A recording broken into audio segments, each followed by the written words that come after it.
Howdy, folks, and welcome to another day in the Milky Way. And we got quite a day, don't we? My co-host, David Null, Hawkeye Two Feathers. Thank you for being on with me tonight. We had a little bit of trouble getting started, but don't you worry, you people who are watching in the future. You won't know the difference. But for us, we got started a little bit late. I was rebooting my computer, been trying to clean it up a little bit so it ain't so cloggy. Anyway, with that, and he had to feed his hamster to get the wheel going. That's right. Yeah, the dogs are howling. I'm giving them treats, and so you got a clean show. Anyway, greetings and blessings, everyone. Got to say the prayer. Greetings and blessings, everyone. We greet you with the love and the honor of the infinite Creator. And we continue to pray that each and every day, each and every one of you will continue to learn how to accept and receive the knowledge, the wisdom, and the many blessings from the universe. So thank you, Robert, for having me on again. How many is this now? 205.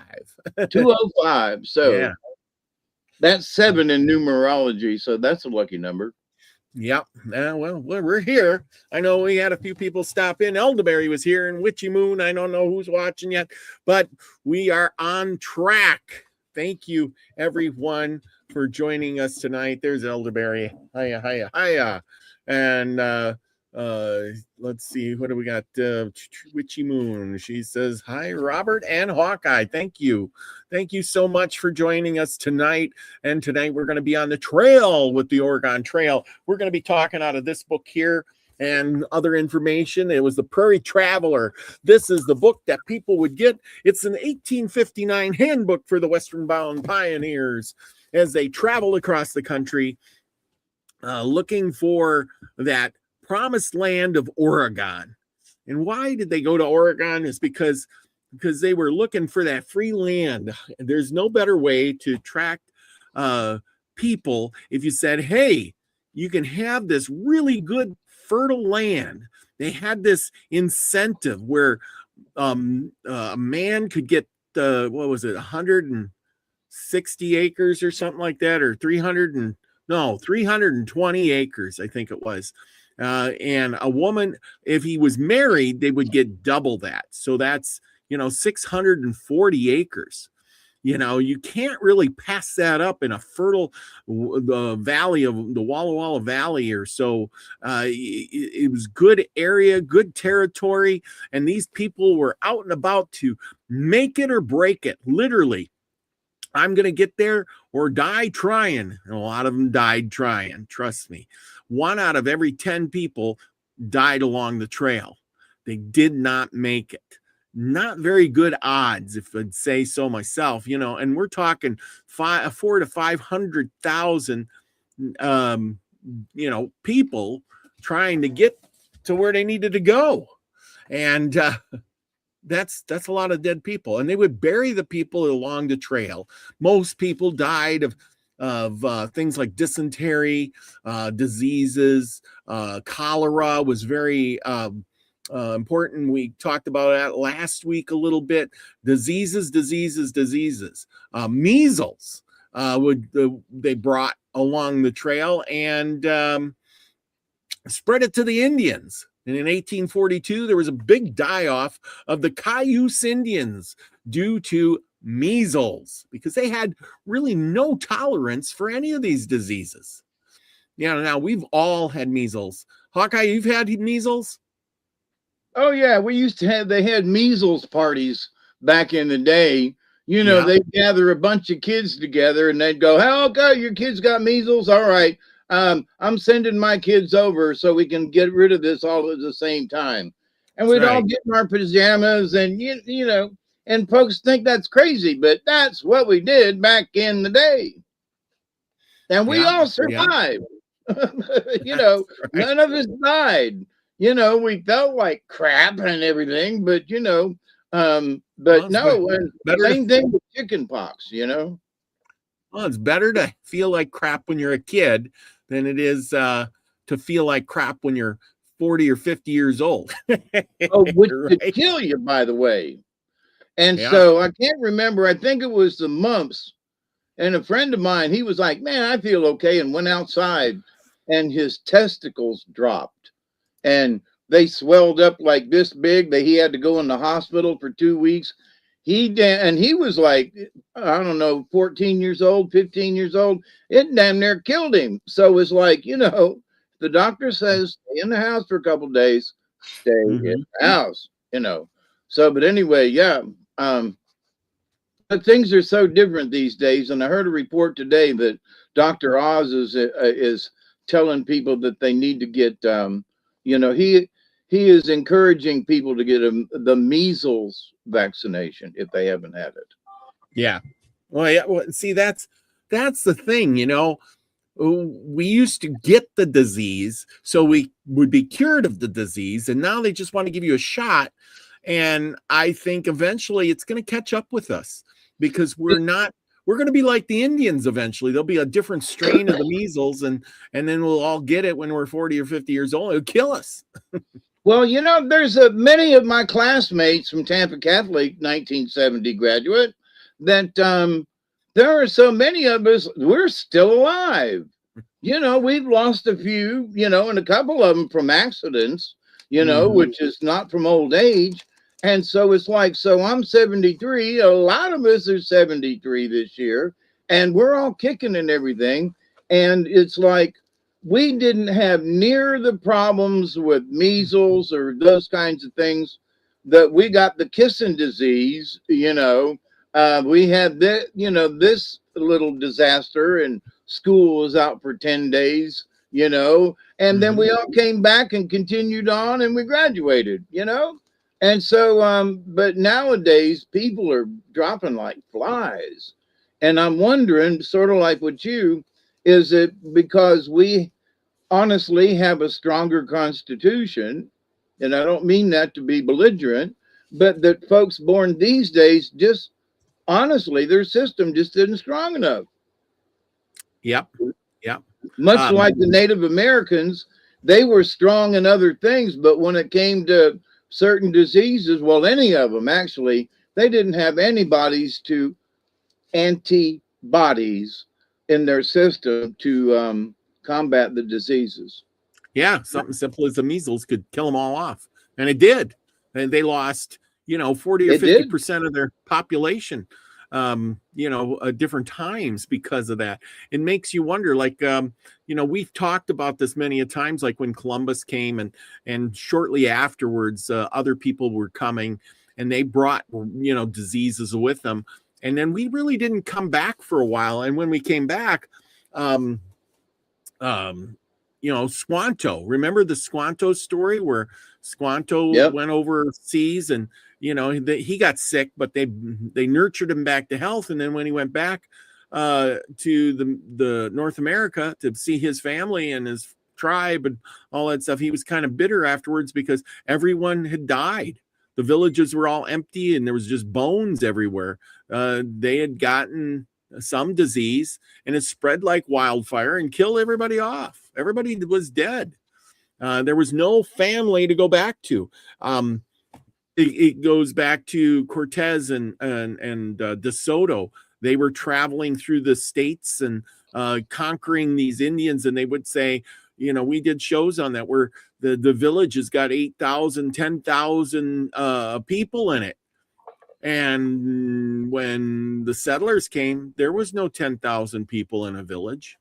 No, there was 800, Yeah, well, yeah. I mean, there was that many, but yeah, because they'd all died off, or they broke up, and and I think at some point in time they all broke up after the diseases went through.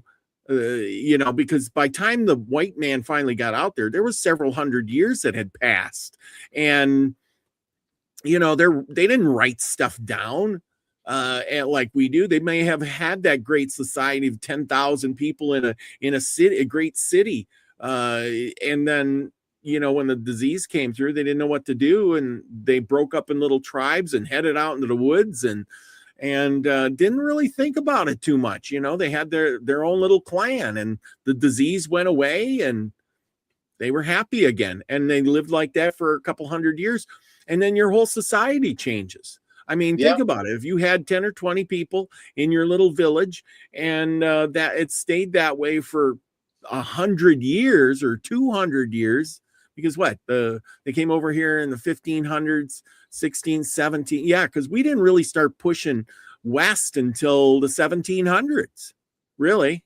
I mean, there was trappers here and there, but not a lot of people going west until probably the early 1800s.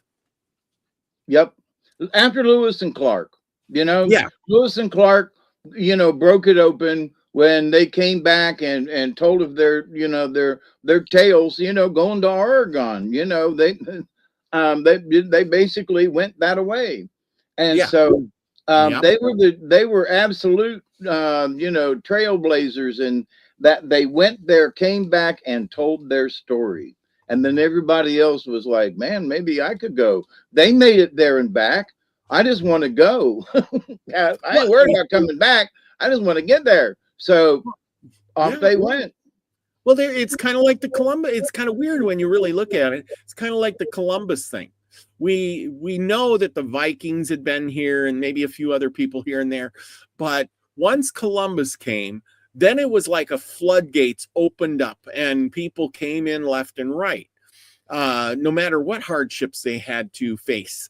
And just like Lewis and Clark, they went to the coast. They knew the coast was over there.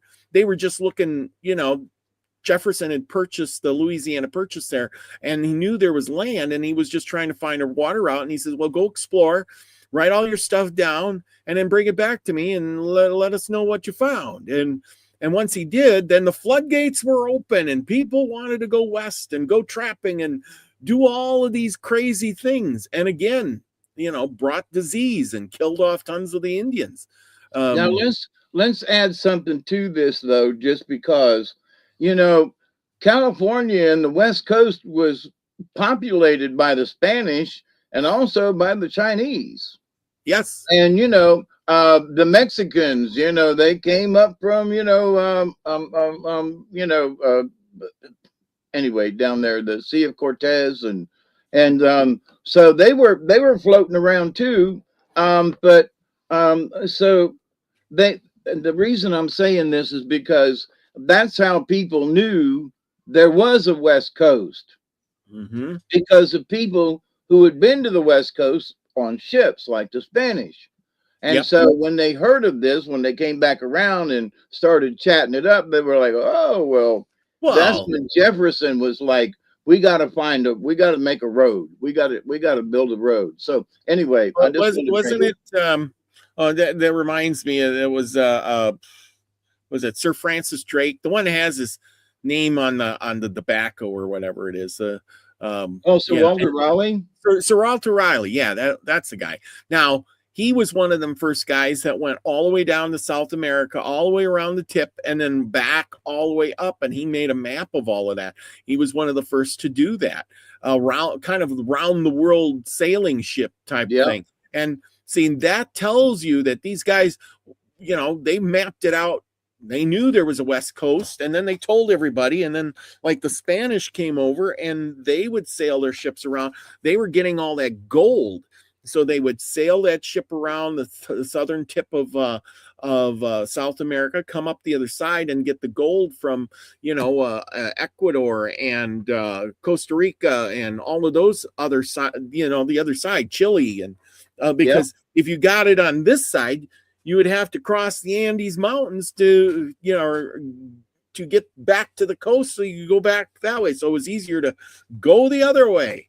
And so all these Spanish galleons loaded with gold were out there, and that's where the pirate ships were, trying to get the gold, because these were loaded down. I think we had a show on that where, you would capture a Spanish galleon, and then you would bring all that gold back, and then the people would, you would get rewarded. The king would get his cut for letting you go, and then you would get a cut, and usually most of the time that cut was so large you could retire on it.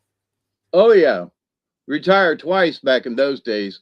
And speaking of which, right now there is a bunch of folks who say there is a Spanish galleon off the western tip of Cuba Mm-hmm. down at the bottom of the Gulf that is full of doubloons. And because it's a Cuban waters kind of thing, there's been a lot of a lot of political stuff going on, but there's a bunch of folks in America that are ready with dive units and all kinds of stuff to go down and explore it. And Cuban government are like, nope. Well, and So, that but see anyway, that. so they're still looking for Spanish galleons, is my point. Oh yeah, a lot of them, would get in and get in a thing and then crash or sink. A So hurricane, the yeah. a hurricane, yeah, exactly. I mean, but yeah, those Spanish galleons. Now, if it's in the waters of Cuba or any country, that country, once they get that gold up, that country claims a good chunk of that gold. Yep. So all of it, if it's in their waters. Well, if you do the work, I mean, you have to pay that country. There's a fee or percentage they get because you got to do the work.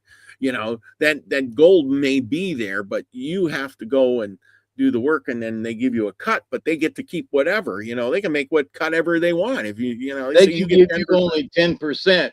Yeah, yeah, exactly. That's right. But think about it. Gold, the price it is now, you could bring up $2-3 billion worth of gold, and even at 10%, you're still going to get millions. Yeah, that's true. So, yeah. But anyway, so they were headed off to Oregon, and I'll bring this up in case you don't. The people who were taking them through the mountains were the mountain men. Yeah, and we the wagon talked master. about those guys, and so that was sort of a segue to you. Oh yeah, well the wagon masters were people like Jim Bridger, these mountain men that ran out of furs to trap because they trapped all the beaver out, and they had to turn to the next line of work, which was scouting. Being a wagon master, taking these people across the mountains safely and finding those passes. Jim Beckworth, remember, he found a pass down by the Sierra Nevada mountains, the Beckworth Pass, and we talked about him and helped the wagon trains get across. There was lots of different passes, and if I can find my thing, we'll talk about some of them were much worse than others. Oh, absolutely. Absolutely. As soon as I put this up here, we'll get a while you're finding that, I'll just tell a quickie. There's I can't remember which party it was, but they had decided to take this other cut. It was supposed to save them time, and then when they got to a certain point on the trail, the only way they could go was to go up like this 100-foot sheer cliff. And there's a picture somewhere where it shows them with block and tackle and stuff, lifting their horses up, lifting their wagons up, and it took them forever. Yeah. But anyway, so they actually, they were like, we can't turn back because it's too close to winter and we got to keep going. So they rigged it up and they kept going. But boy, howdy, they went through some trouble. So anyway, you'd think they'd find a better path. Well, anyway, let's look at this. This is the one to Oregon, and you're talking about this is a 2,000-mile trail not a highway, not a fast paced let's go kind of thing, with signs and stuff. It's literally a trail going through the woods or whatever you got to do. Buffalo country, Indian country, Wyoming is nothing but flat plains and wind. And there's nothing but, buddy, howdy. Woo, yeah. And Nebraska is, rolling hills and lots of grass everywhere. You can find a few cottonwoods here and there, and that's about it. And then once you get over to here, the western Wyoming, then it starts to be mountainous and hilly, and Idaho is really mountainous. This here is the Rocky Mountains here. Idaho, Utah, Arizona, this is all mountains down through here. But if you happen to make it through the bottom part over here by Arizona and Utah, then you got desert. Nevada is one big desert. And so you are kind of out of luck. And they're all looking for this the coastline where the giant redwoods and the sequoias are, and the giant Douglas firs are out there. Oh my goodness. And the weather is nice and the land is fertile and the trees are huge. Who wouldn't want to be out there? And so it's like a dreamland over there. And these people got it in their head and they were going do or die. Now, let's see, I'm gonna just segue over here to my opening of this part. Well, you get going and the trail is full of ruts and scars cut into the grass by 10,000 different wheels going over that trail. The wagon ahead of you is throwing out its little storm of dust, which is what I heard and I read multiple times about. It was either mud or it was dust. It was so thick with dust that people's eyes would turn red and they would almost go blind. And, so these folks from back east were going west, and they had it was a fight around every bend. They weren't used to this stuff. They were people who lived in, Massachusetts and North Carolina and had big farms and didn't have to worry about Indian attacks or any of this stuff. They had wells around it'd be like going from the city to Timbuktu land. It was hard and rough, but these people were determined to get that free land of milk and honey. It was amazing. So and they had got so far along the trail, they had gotten so far that they were like, we ain't turning back. So, but go ahead. So, it was every mile was just grinding because you were in this wagon, and the wagon really didn't have any springs to it. A wagon was rough and tumbly, and you couldn't really ride. It was easier to walk than it was to ride. And so most people had the oxen hooked up and they walked alongside the wagon, and they didn't sit on it like Little House on the Prairie and in the movies that's kind of made up. They walked alongside the wagon. They would do 15 to 20 miles a day at best, sometimes less. On a good traveling day, it was 15 or 20 miles. And then you unhook, you pasture your animals, you put up your tent or whatever you got to do. What? You circled the wagons? Yes, you circled the wagons, and you circle the wagons. Either way, you unpack for the night, you get your animals situated, you start a little fire with whatever wood you got or you can find, because you're out on the prairie for a very long time. Because if you look at this map, you can see from Independence to basically over here at Fort Bridger, there is nothing but grassland here. Now, depending on if you're the first traveler through or the last traveler through. So say you're making this trip and it's 1850 or 1860. All the trees are going to be stripped. This was the problem about the pioneers.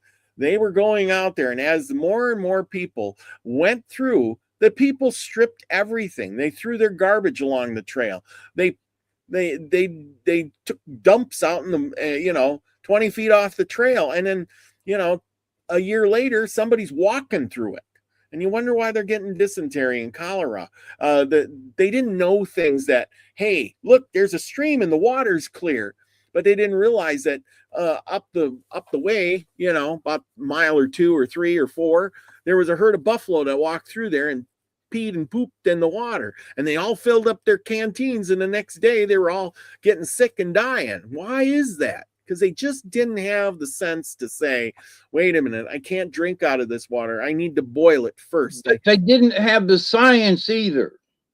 Yes. They honestly didn't have the science. Because pick your cards down. There you go, Lucky. But right. Pick your card, and on Hawkeye, don't give it away until everybody gets their cards picked. It's supposed to be I haven't drawn cards yet. The Well, feeling hasn't struck me yet. but if it does, just be careful not to I'll be tell quiet. anybody. Keep it I'll be quiet. quiet. It's a surprise until everybody gets their guesses in.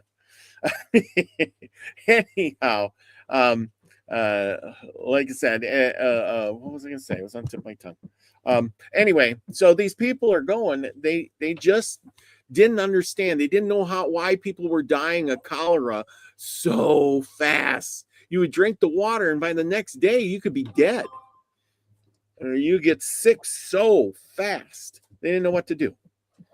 And I don't, most of us have had a bout with dysentery. You've had at some point in your life, you probably had the runs. Well, Yeah. dysentery makes the runs look like child's play because you can't stop, you dehydrate, and you're gone, because Yeah. you're going to drink some more of the water that gave you dysentery. So Mhm. you're compounding your issue. But so anyway, people say, well, what's dysentery? No, it's called the runs without being able to stop.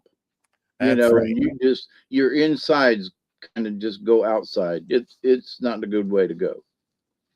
That's yeah, exactly. So you're getting sick, you're getting tired, you have wind blowing on you, you're hot in the sun. No matter what you do, life is miserable. The sand and the wind and the dust you're chewing on all day. And then at the end of the day, you get to sit down and you make some biscuit or some boiled bacon, and your wife makes you some biscuits, and there you go. You got maybe some dry beans that she's making on the campfire in a Dutch oven or something. With a little gravy. Well, Yep. yeah. If you're And so maybe they could have shot a rabbit along the way, and somebody could have had rabbit stew, but and there were birds along the way, at least for the first travelers. But yeah, and that you got a good point. See, that's what I was saying about these travelers. They get going, and anything along that trail, they're going to shoot the birds, the buffalo. They said it even changed the migration pattern of the buffalo because, here's all these wagons coming across and you got the buffalo. And what do you think the people are doing? They're going to get their horse out and run after the buffalo and shoot you one. And of course, that scares the buffalo, and the buffalo run away, and they ain't coming back. Like, oh, somebody's shooting at us. We'll just come back tomorrow because somebody will shoot us again. And not only that, but for any of us who, understand animals at all, after they had established the trail and so many people had gone along it, they left a scent. Yes. They left a scent. The first few, it was okay. But after repeated traveling and 100 wagons and one train, and but all of the travelers left a scent behind on the trail. And that was one of the things, because the buffalo, they get down close to the ground and they get that smell of, oh my God, and everywhere that they go to try to cross, they keep smelling the trail, so they change their habits. Well, it's even worse than that. So when the people would die, they would bury them in the trail so that the Indians or the wild animals didn't dig them up. So, and that dead animal or dead people smell, and I'm sure they weren't digging a 6-foot grave. They were digging a shallow grave and putting a few rocks over it and calling it a good. And it wasn't just one person, it was hundreds of people dying. And especially when the cholera hit, people would, be kicking the bucket fast as can be. And so that's what I mean by there was a scent along the trail, know? Yeah. And people are dirty. Really, they are. What do you think? Where do you think they were crapping at? Where do you think they were, doing all the rest of their duties at? Oh, let's scrub their pans and just throw the water over the shoulder kind of thing. And it's just, you're right. So they said within a 3-mile stretch of wherever the trail was, animals didn't even go there. It chased everything away. And if you were the first wagon out in the spring, you probably got to see something. and then that wagon train, all the animals ate all the grass along the trail. Then the next train came by and there was nothing to eat, and the animals had to starve a little bit. Get what I'm saying? Oh yeah. So and you're talking not one or two oxen, you're talking hundreds of oxen and hundreds of horses and hundreds of mules and people by the crap load. And you can Well, see by so this. let's just be conservative. And some of those wagon trains had at least 50 wagons. And Yes. so each wagon had 2 people. We'll leave it at that. So that's 100 people. So, but Yeah. there's 2 oxen per wagon, maybe more, and at least 1 horse for riding and doing and whatever, and sometimes 2 horses. Yeah. And so you know that's 100 oxen, that's 50 horses, that's 100 people, that's in a in 150 wagon train. And Well, so all of it's the even more things than that that. those 100 people do and those hundreds of oxen do and the horses pooping along the way too, and so all of that, that's only 50 wagons. Well, they said most wagon trains were like 100 wagons. Right, that's why I was trying to be conservative. Well, yeah, but can you imagine 100 wagons and 100 this week, 100 next week, 100 the week after? Oh man, and the people, geez, I just can't imagine. I can't And imagine. if you were halfway in the train, there would be so much dust. Yes. It Yes. would just be, you could, it'd be like you trying to look around to see, and you can't pass, it ain't going to do you any good to try to pass, so you can be a frustrated driver all you want to, but you're going to be stuck behind whoever's in front of you for a long way. Mm-hmm. But Well, now, yeah. but consequently, I remember somewhere back in a movie I watched where there were those who got up so early in the morning that they were first through 10 on the train, and other people were like rubbing their eyes and making coffee, and they were 20th in the train. Yeah. So Well, those folks that got up, the early bird catches the worm. So anyway, go ahead.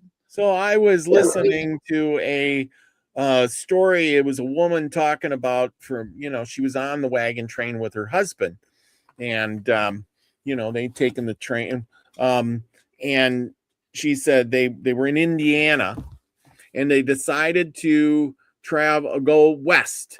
Her husband was kind of a go-getter, and he was this was 1863.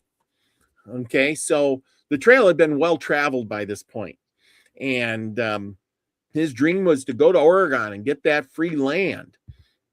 And he was discharged from the military during the Civil War, and he said, "Let's go." He was discharged because he was kind of sickly. He had something sickly going on about him. Didn't really say what, but it was in his lungs or something. Who knows? Asthma. Yeah, but regardless, so they packed up their stuff and they headed out with their wagon, 2 oxen. I forget what else, but all their things, and they left, and they got all what everybody else had. When she was saying, "Yeah, we got there, and we didn't quite have all the stuff that everybody else had. Our stuff wasn't quite as good, and we were worried, what was going to go on." And she says, well, then after they left Independence. Oh, I should get rid of this one. Hang on. Independence. Oops, that's not the one I wanted. Okay, where did this one go? Buffalo.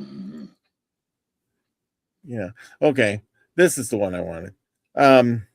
Yeah. So after they left Independence, so they already traveled from Indiana to Independence, and then they left, and they didn't make it really that far when her husband had some, reoccurrence of his sickness, she said. And, he was trying to do the best he could, But she ended up driving the wagon and doing most of the work until her hands were bleeding and calloused and all of this other stuff. And he laid in the wagon. He couldn't do anything. And they traveled and traveled and traveled. And finally, the wagon master stopped and said, listen, I don't think you're going to make it.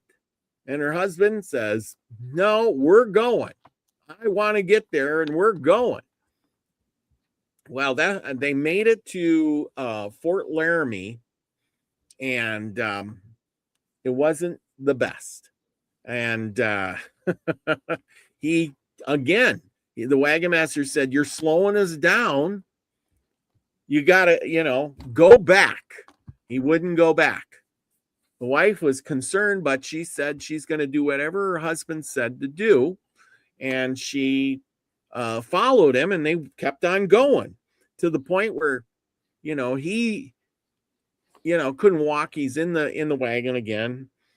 And the wagon master again said, if he can't pull his weight, we're going to leave you behind. Well, so the husband says, no, I will. And he gets up out of the wagon. He does his thing as best he can. And he walks, and every walk, every day was miserable, miserable, miserable, until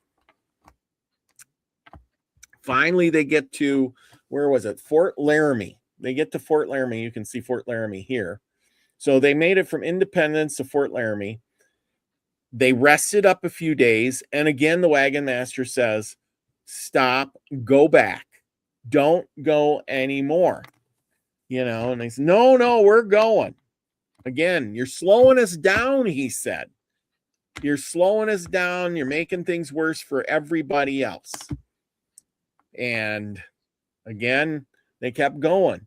They made it to somewhere in between Fort Laramie and Fort Bridger.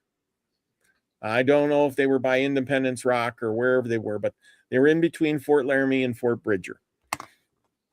And the husband died. He didn't make it. They buried him along the trail, and the wagon master comes along and says, well, you can't go any farther, so forth and so on. And we're not taking you. You're going to slow us down. You can't drive the wagon and do all the stuff. Sorry, we're leaving. And she asked, they had a vote on it.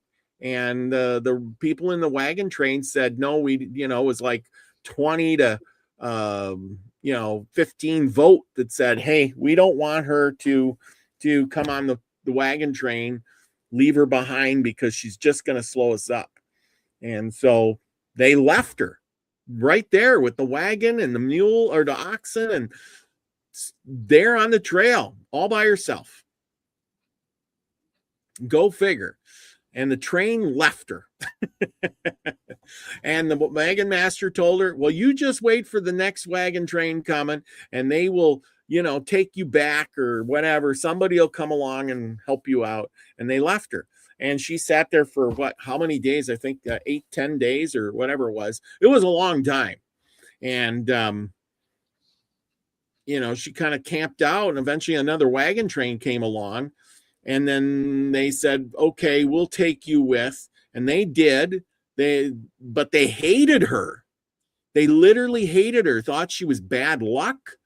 They didn't want to associate with her. They didn't want to talk to her. They didn't want to be friends with her. Nothing. It was terrible. I mean, I can't imagine what struggles that would be, being in this wagon train with all these people, and nobody wants to be your friend. You know what I mean? Well, anyway, she made it to Fort Bridger. And at Fort Bridger, which is right here, she made it this far. And that wagon train said, we're not taking you any farther. The wagon master of that wagon train gave her $5. $5 for her mule or her team of oxen and her wagon and all her stuff, everything. $5, which she either take it or leave it. And I hope what choice do you have? Huh? I hope she left it. Go No, ahead. she took it. What could she do? I got no money. I got these two oxen. I got a wagon and some stuff. I can't drive the team, and I can't go back, and I can't go forward. And they told her to stay at Fort Bridger. And she did. She got a job as a cook. They gave her a small spot to live in, board, and they gave her $8 a month to work. And so she cooked, cleaned, and worked for two or 3 years at Fort Bridger. That's what she did for $8 a month, and she managed to save up $80. Go figure, $80. And she says, I had $80, but I didn't have enough to go anywhere. I didn't have enough for anything. And then with $80, I don't think she could have bought anything.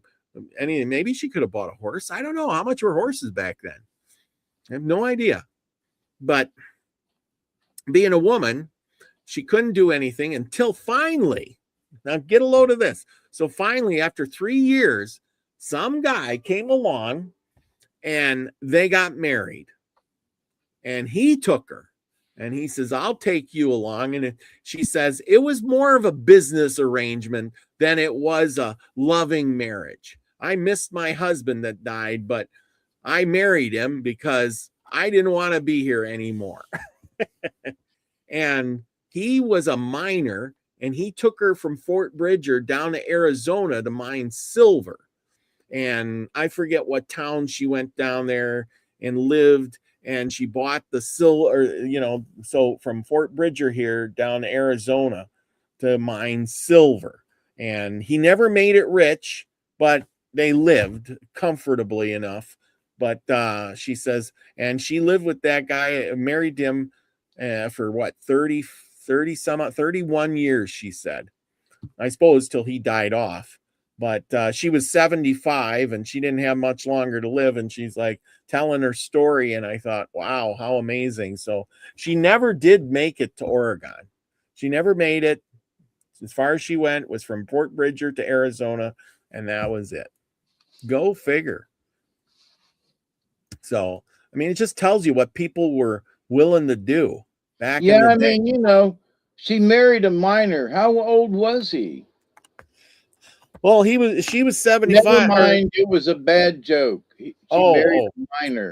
Oh, I get it. A miner. Was he? There we go. Bad joke. That was sitting on that one for 5 minutes. Absolutely.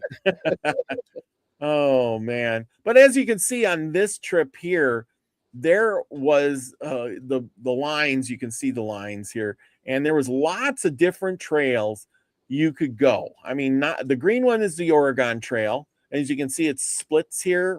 Where somebody probably said, "Hey, I'm going to try this trail," and they kind of run together along here, but then they split. And then some go to California, and some go to Oregon.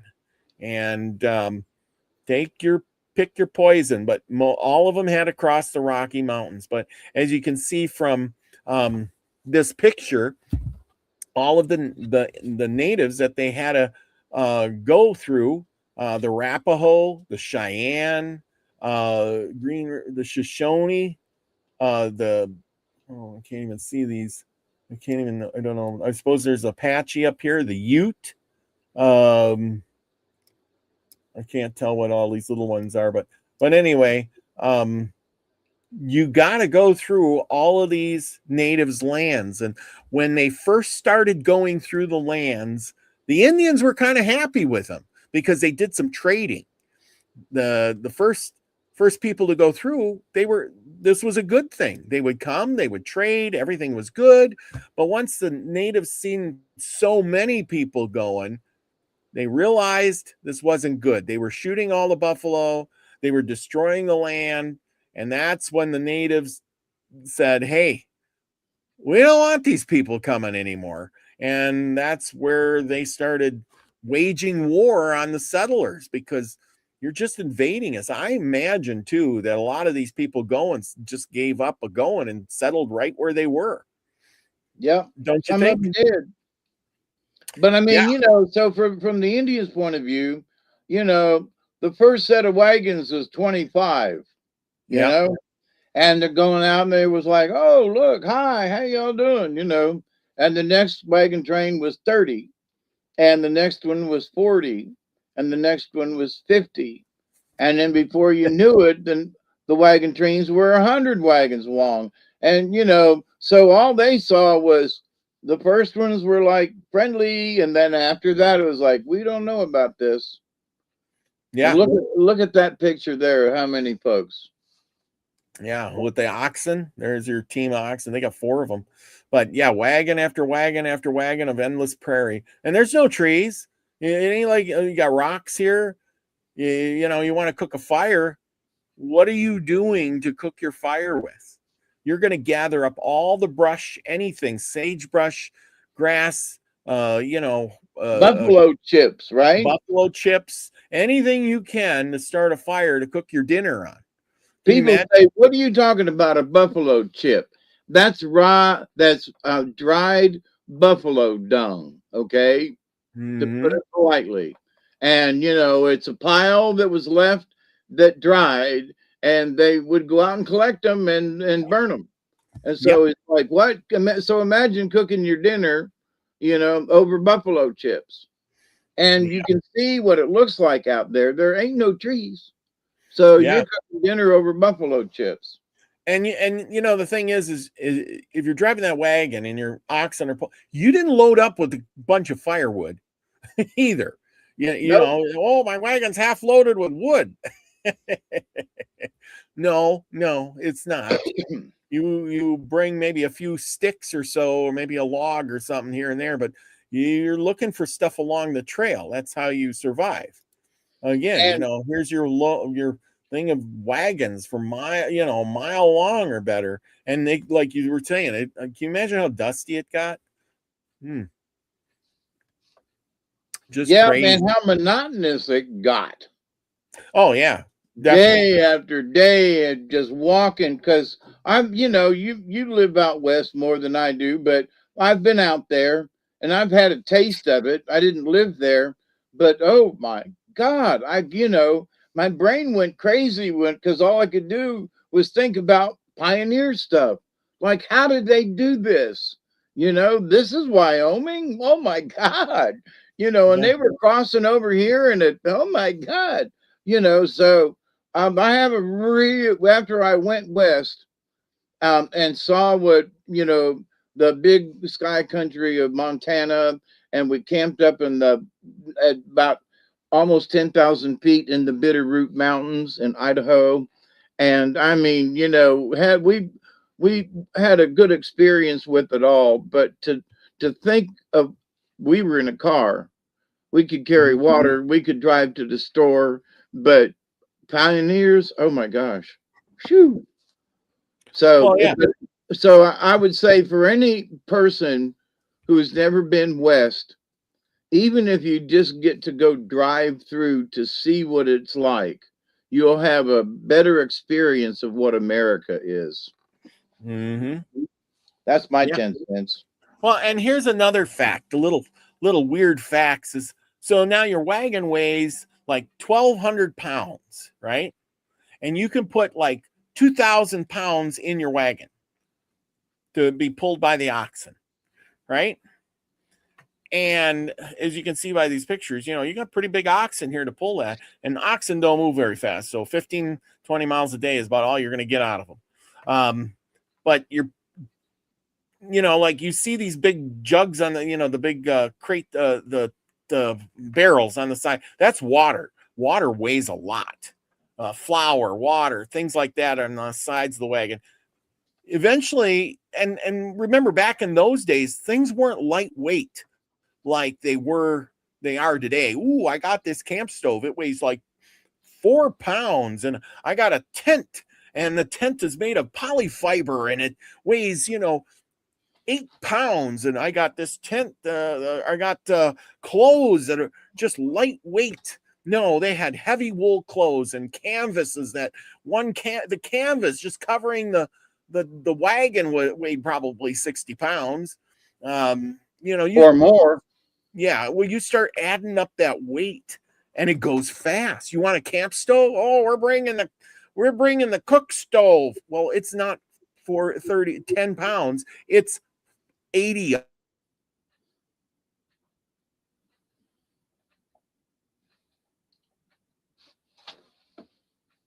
I can't hear you. Is it me? Uh-oh.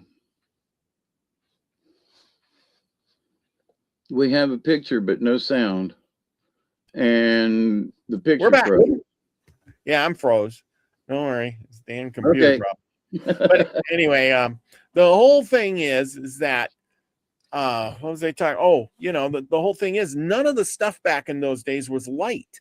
Their buck saw weighed as much as I just did that. Lucky, I just rebooted here before the show. That's why I was late. Anyway, remember when I go away, you're still on. Yep. But anyway, the point is that none of this stuff was light. Everything was heavy, leather harnesses and straps and buckles and clothes, that they had in there. And again, they couldn't bring much clothes because most people didn't have the money to have more than, 2 pairs of pants. One you're wearing, one that's getting washed. So these are the things. Can you imagine what you're taking? Yeah, and one of the things, because I've got one up in the trailer, but one of the things that that they packed their clothes in was a steamer trunk, which was popular. And an empty steamer trunk can weigh 50 pounds. Well, yeah, big one. Empty. It can, because I've got one. And you just don't pick it up and carry it. No, that puppy's heavy. Empty. I used to have a couple steamer trunks. I think I got one left. It was big ones, my grandma's, but they're fairly heavy, isn't it? Believe it or not, it wasn't as heavy as I thought it would be. It's made of wood and it's got metal pieces on it and straps and all of that. But it's just very awkward. Oh, that it's amazing how much wood that's in it. And they made it out of some really light wood. But it's still, not like carrying stuff today. You'd get a plastic tote that weighs like, half a pound, and that steamer trunk comparison would be, like carrying 15 boxes. More than that, but yeah. So, there's a lot to it. And according to this book, so I'm going through this book, and they were talking about all the things they got to have, like. Sometimes, believe it or not, these people would bring along other natives to lead the trail, because a native, he was saying, could do tracking way better than a white man ever could. Even, you'd be hard pressed. These people just knew how to look at a track and tell if it was fresh or old or new. They also talked about how to make a lariat. Because you were supposed to take 2 lariats along on your trail, but they would tend to wear out or break, or you would lose them. And then you would have to shoot a buffalo or something and then make a new one. And it is telling how to make your lariat, having your gun, sleeping with your rifle, how you could lay there and use it, the buttstock as a pillow, so that at any moment you could be ready for an attack by the natives or something, and you would have it at your. I kept thinking, oh boy, there was lots of accidents along the trail too. Like people would end up cleaning their gun and end up going off, and they would shoot somebody, because they're cleaning their gun, and whoops. Or there's somebody that goes to do some business in the middle of the night, and somebody wakes up and thinks it's an Indian and shoots them. Yeah. There was that too. Yeah, well, and that's the thing. There was lots of accidents along the way. They were talking about how these wagons weighed a lot, and they had steel rims over the wood, and then you got this 3,000-pound wagon loaded, 3,000 pounds of loaded material. And then one of the little kids would, trip or fall, and you're walking right next to the wagon. The wagon runs you over and either breaks your legs, your hips, crushes you, and then you're dead because there's no doctor. And you could see how far the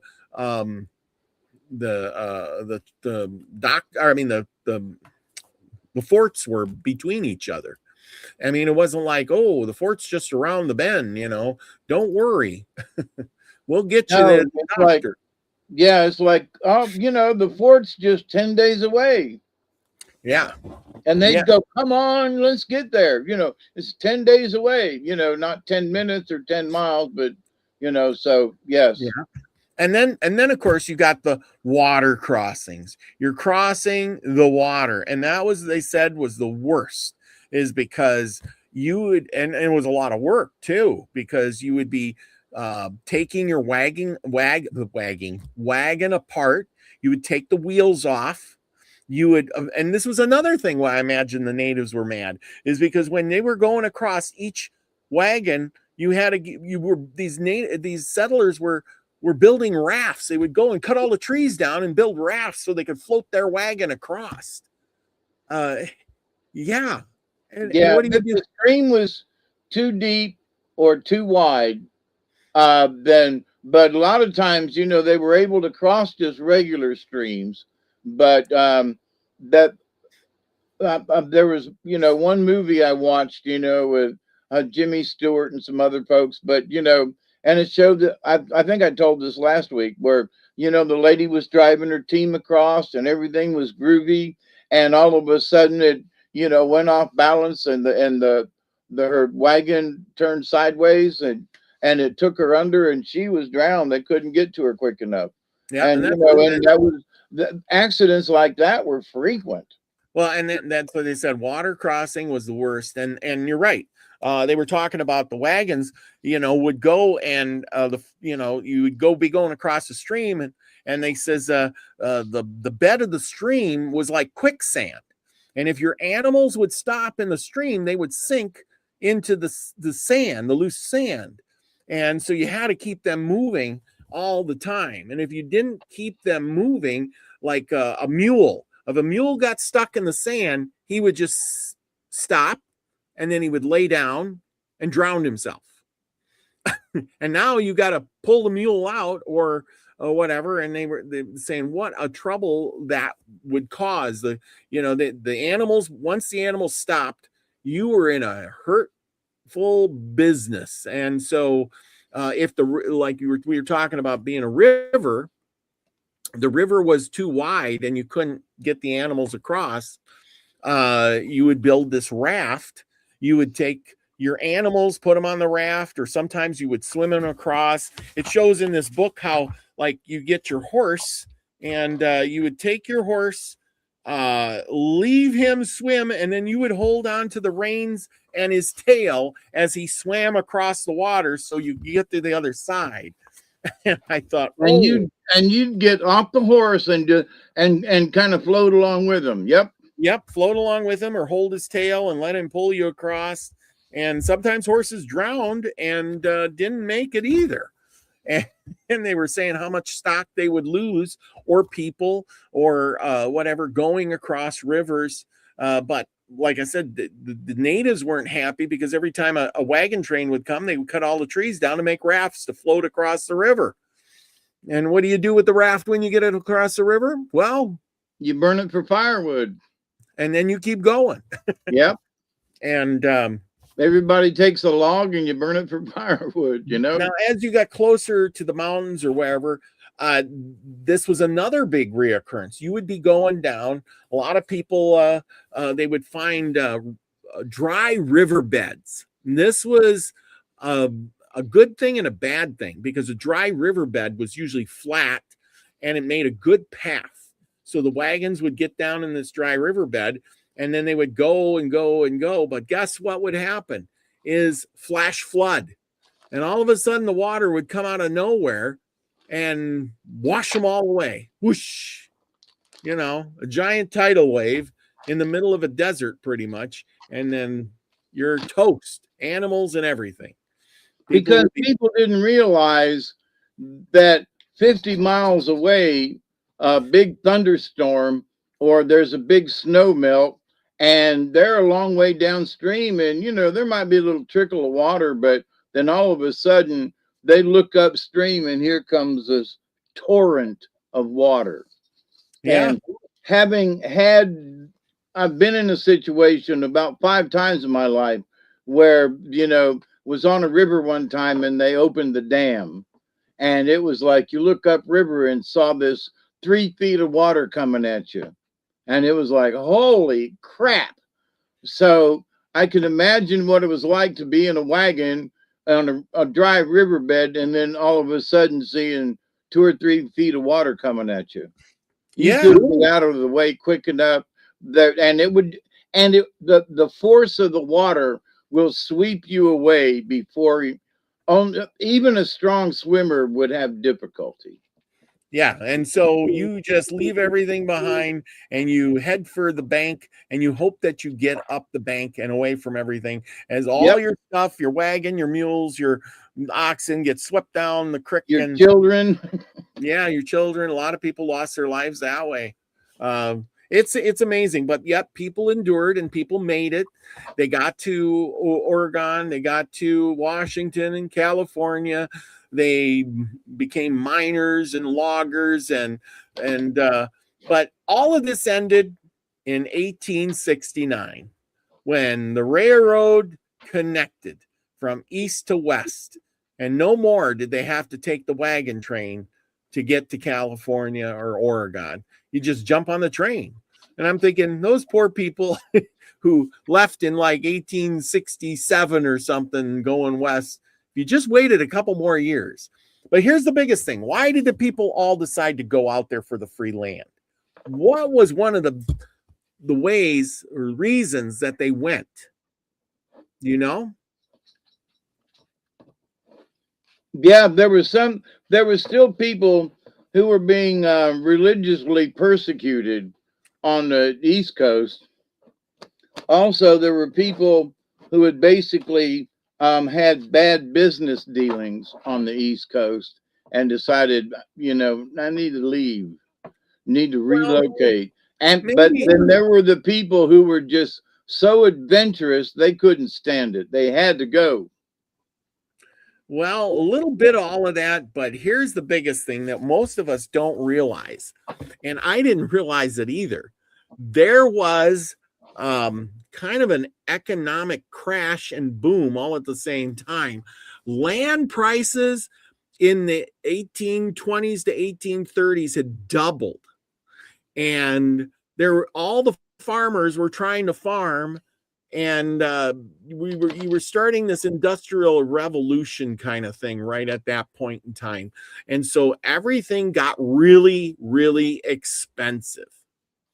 And so when the offer for free land out west came up and you were a farmer and your folks say had 160 acres, right? Well, there's no more land to buy. There's a million other people just like it is today. And so land prices and house price, everything was really getting expensive. And so your best bet was at this point is to pack up, go west and get that 300 or 640 acres with you and your wife, and which was pretty much free, some filings and things like that. But you're out here, and it's like today you're going in these cities where houses are $1 million a piece. If some said, hey, you can go over here and you can get a house or some land and build your own house for next to nothing, people would flock to that area so quickly. Just like they did in those days, it would be boom time. So, and if I might add, there was also literally the prospect of gold. Well, that was it. That came, they started out in 1830s, but by 1848, 49 is when the 49ers, you know, The 49ers. they went California trail. But to my get the point gold. is that they didn't necessarily go for the gold. They were going for the land, but also they might pick a piece of land that had gold on it. So they would have to go out there and stake a claim, literally go out and put in stakes and say, okay, and they would go to the local county office and say, okay, 3 miles down the road by this great big oak tree, there's a stake. That's one corner. And they'd mark it off in steps and they'd write it down. And that's Yep. how they started out. So when you hear the thing about staking a claim, it meant they literally took a stake and drove it in the ground to make a claim. So anyway. No, I agree. But like I said, a lot of them went for the land. Some probably went for the gold. Everybody had their own reason for going, good, bad, or otherwise. And you're right. See, some of these people were going to Sutter's Fort over here, Los Angeles, San Diego. This is, I don't know, gold was discovered in here somewhere, but, there again, persecution. I think you hit the nail on the head there. The Mormons had a big falling out, and they decided to go from Illinois here. You see the red line here? It's Illinois, and the Mormons, 12,000 of them packed up, got in their wagons, hitched their teams and mules, left everything behind, and went out to Salt Lake, right here in Salt Lake. And they basically, this is going to blow your mind, they staked out an area that took up all of Utah, some of Nevada, and Arizona, this whole big chunk here. And they wanted to start a state of their own, the Utah territory here, basically. This whole thing.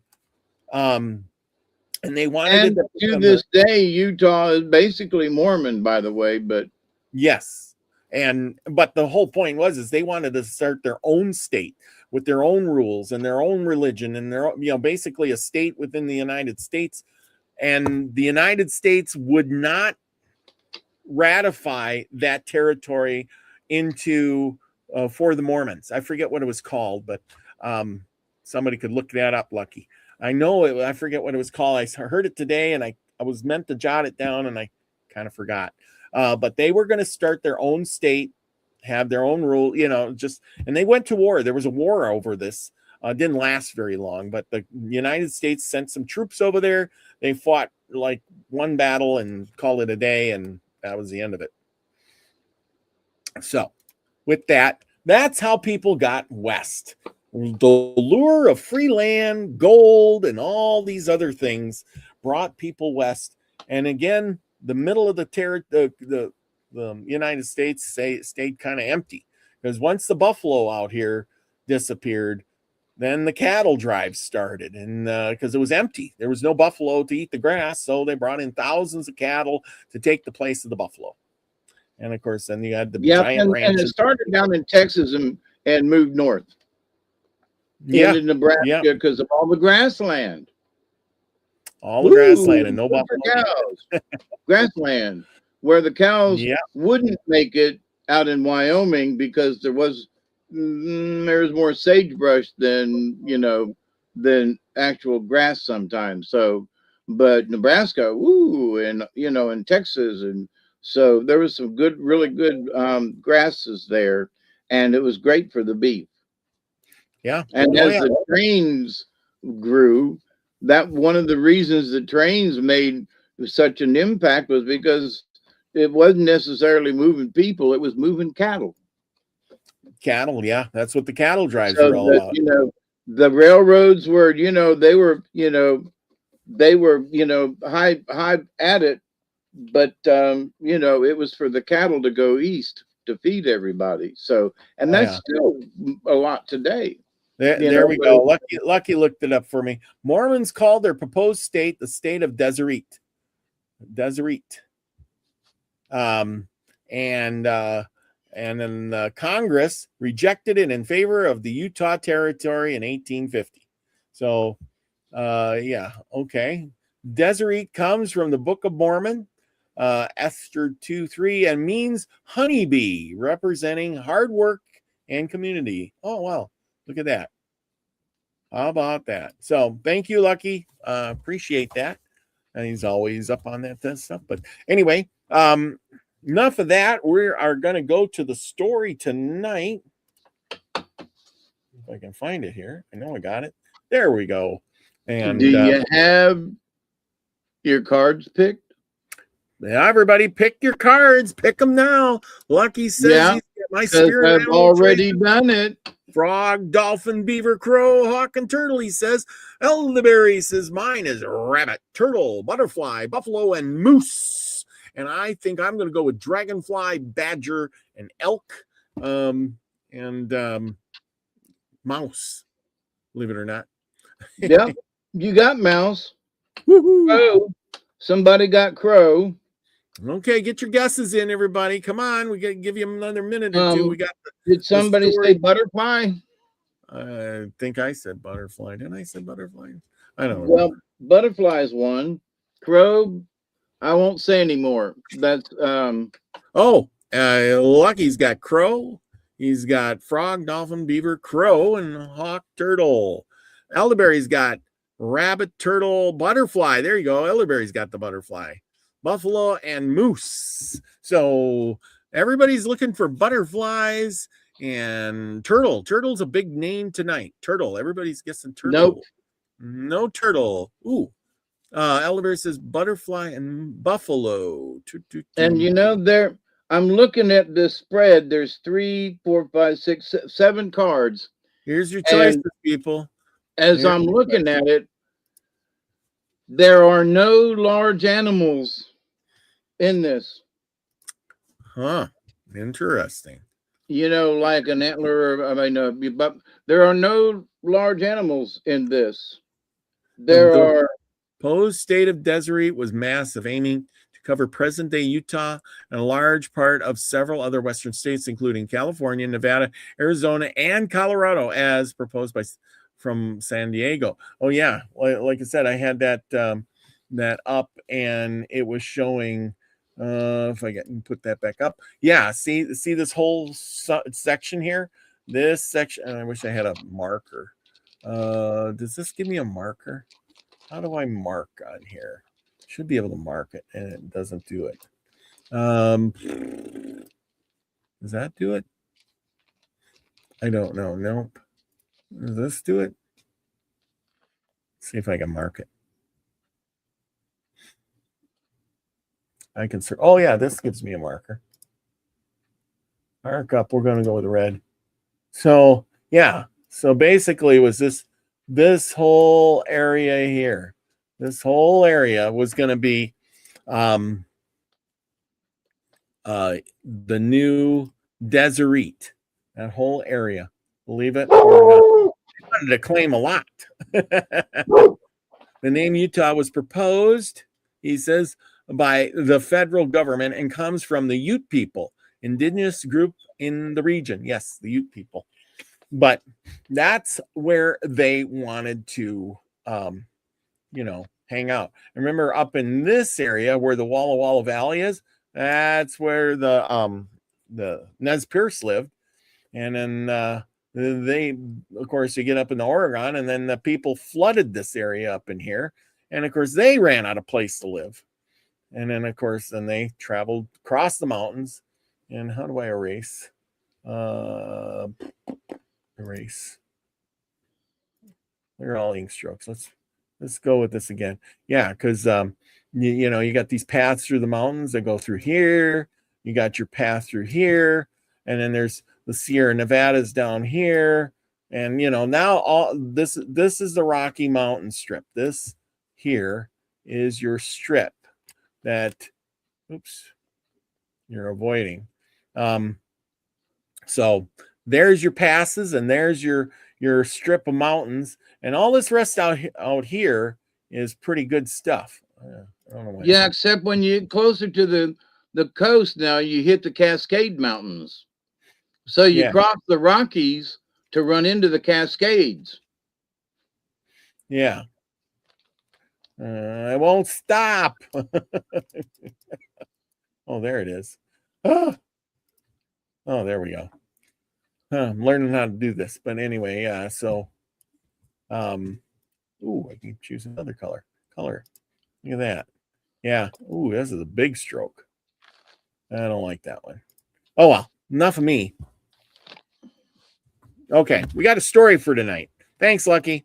Gave us something to look at, but it was a lot of room up there. They wanted to take a big chunk.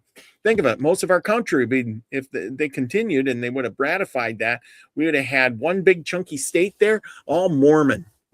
Well, the only good part about it is you can go there and you can have multiple wives as being a guy. Sorry, women. I'm sure I'm going to get some hate mail for that. But not if you're Mormon.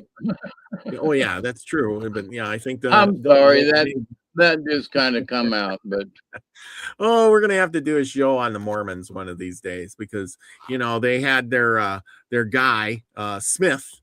No offense, Lucky. But anyway, that's the Smith guy, and he's seen these angels, and they showed him the tablets, and he wrote the book, and then his people eventually rebelled against him and killed him off, and then another guy stepped in and took over. And all I'm thinking about it as I was listening to that, I'm thinking, well, they killed him off. And I'm thinking, well, that was a really godly thing to do. Boy, you're following the God's ways after killing off your leader. He wasn't such a nice guy, but still, it was just the point that yeah. And nothing like a good religion to sacrifice your leader to God for, right? Yeah. Well, there are those sacrifices that just got to be done, right?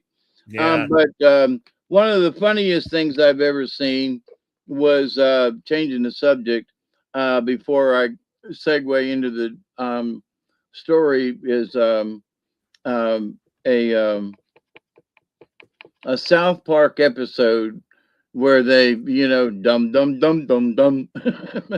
Yeah. Everything was about the Mormons and dum dum dum dum dum. Because if they said something and Smith said something, dum dum dum dum dum. Yeah. So anyway, so the guy, let me clear up this stuff. So Joseph Smith Jr. was the guy in 1830 in New York who wrote that Book of Mormon. He's seen the angels and the golden tablets, and he wrote that.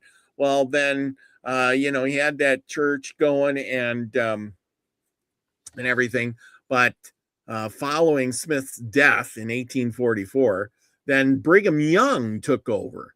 And then he led the majority of the members, which was 12,000 of them, he led to Great Salt Lake and modern day Utah. Now, for the big kicker on all of this, just a FYI, when people were doing the Oregon Trail, the Mormons were very helpful in helping settlers out and make it on the trail. They were very nice to the pioneers going across the trail. There was no, he's here's the settlers, we don't want them here, we gotta fight them or something. No, they helped out. They were nice people and helped out the travelers. Do you know why?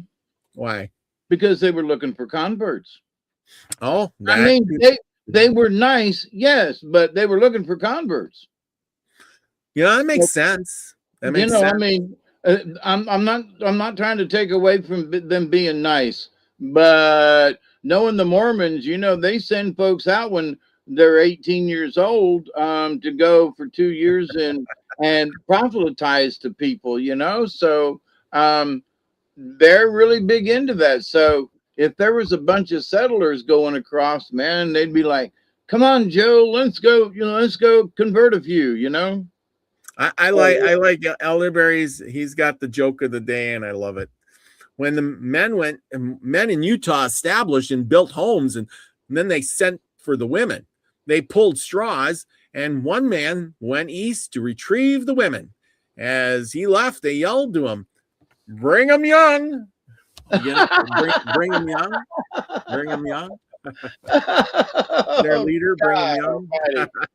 Lord have mercy. Leave it up to you to Lord have mercy, Barry. Oh boy, got a Hang lot of. down. All right. Well, you got the story of the day, the wonderful rod. Is that what you got up, right? Oh, gotta Yes. get the puff, puff, toke, toke, go, go, go. All right. And so I'm trying.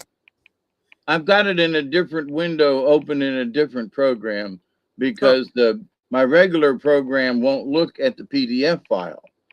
So anyway, I'm trying to get it to the right. That's better. All right. Last week I couldn't make it go up and down, and I couldn't see yours. And thank you, creator. Thank you, Bob, for letting us have this time together and for me to be able to read this story of the wonderful rod. Now, ladies and gentlemen, I'm still reading from the Indian books, Folklore and Legends. North American Indian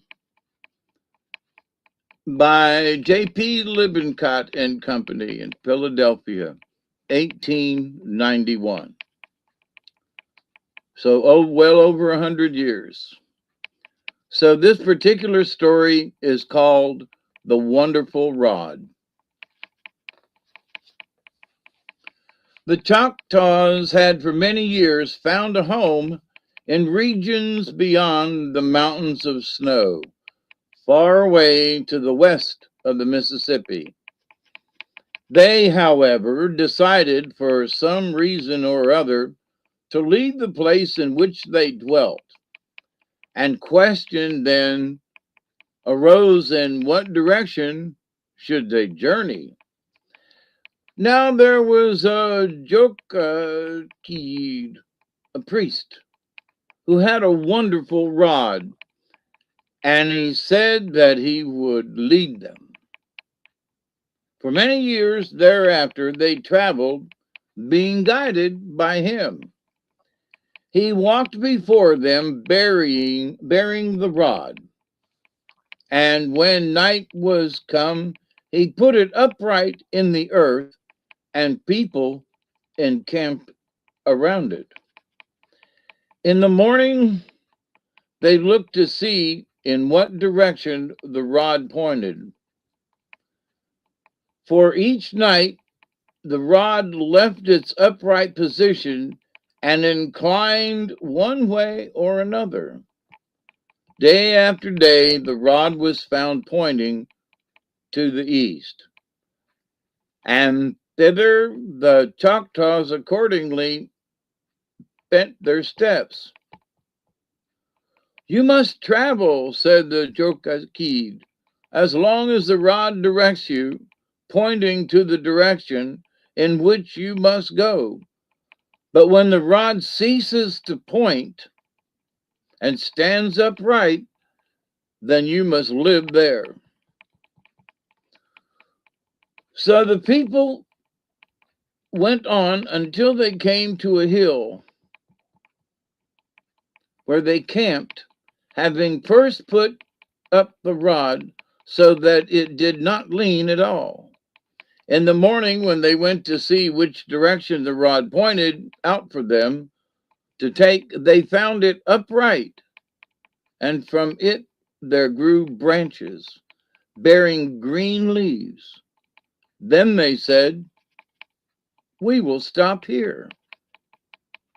And so that became the center of the land of the Choctaws.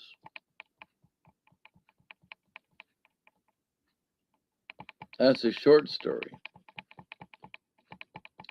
So the next story coming up is called The Funeral Fire. So you get 2 for 1 tonight, y'all. This is called The Funeral Fire. Let me get a drink. The Funeral Fire. For several nights after the interment of a Chippewa, a fire is kept burning upon the grave.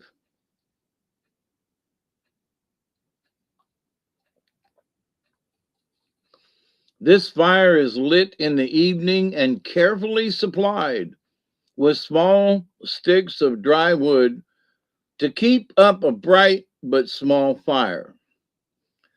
It is kept burning for several hours, generally until the usual hour of retiring to rest, and then suffered to go out. The fire is renewed for 4 nights and sometimes for longer. The person who performs this pious office is generally a near relative of the deceased or one who has been long intimate with them. The following tale is related as showing the origin of this custom.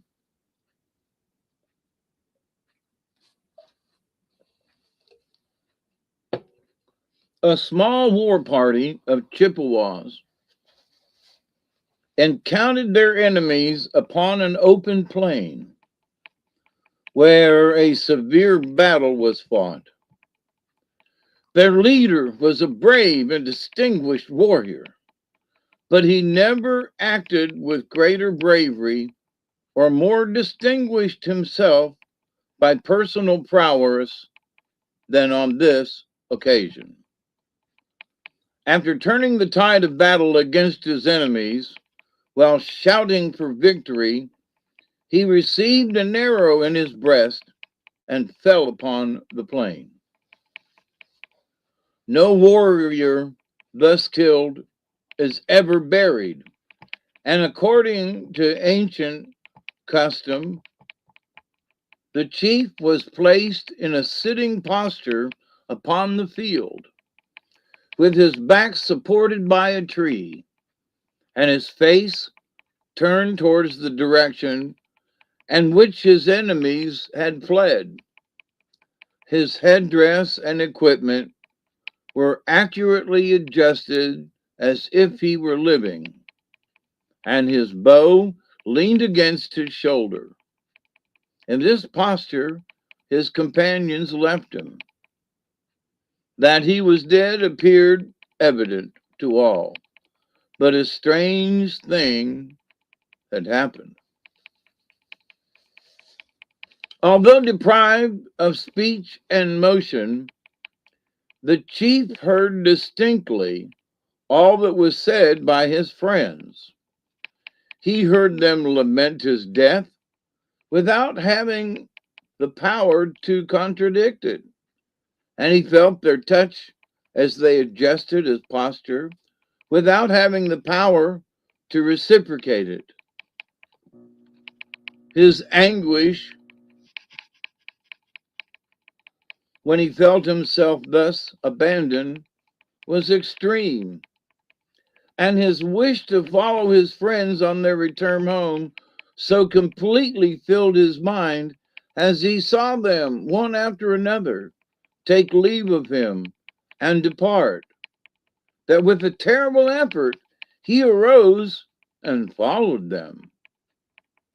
His form, however, was invisible to them, and this aroused in him surprise, disappointment, and rage, which by turns took possession of him. He followed their track, however, with great diligence. Wherever they went, he went. When they walked, he walked. When they ran, he ran. When they encamped, he stopped with them. When they slept, he slept. When they awoke, he awoke.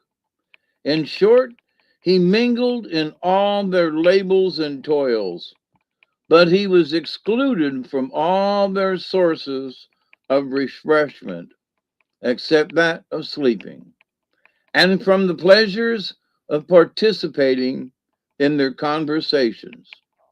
For all that he said received no notice.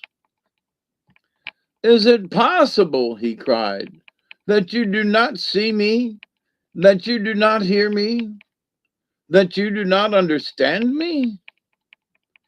Will you suffer me to bleed to death without offering to staunch my wounds? Will you permit me to starve while you eat around me? Have those whom I have so often led to war so soon forgotten me? Is there no one who recollects me or who will offer me a morsel of food in my distress? Thus he continued to upbraid his friends at every stage of the journey, but no one seemed to hear his words. If his voice was heard at all, it was mistaken for the rustling of the leaves in the wind.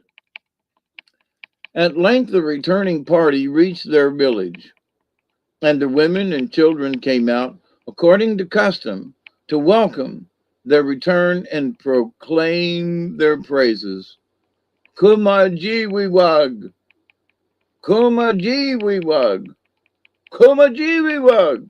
They have met, fought, and conquered, was shouted by every mouth, and the words resounded the most distant parts of the village. Those who had lost friends came eagerly to inquire their fate and to know whether they had died like men. The aged father consoled himself for the loss of his son with the reflection that he had fallen manfully, and the widow half forgot her sorrow amid the praises that were uttered of the bravery of her husband. The hearts of the youths glowed with martial ardor as they heard these flattering praises, and the children joined in the shouts of which they scarcely knew the meaning. Amidst all this uproar and bustle, no one seemed conscious of the presence of the warrior chief. He heard many inquiries made respecting his fate. He heard his companions tell how he had fought, conquered, and fallen, pierced by an arrow through his breast, and now he had been left behind among the slain on the field of battle. "It is not true," declared the angry chief, "that I was killed and left upon the field. I am here. I live. I move. See me? Touch me. I shall again raise my spear in battle and take my place in the feast." Nobody, however, seemed conscious of his presence, and his voice was mistaken for the whispering of the wind. He now walked to his own lodge, and there he found his wife tearing her hair and lamenting over his fate. He endeavored to undeceive her, but she, like the others, appeared to be insensible of his presence and not to hear his voice. She sat in a despairing manner, with her head reclining on her hands.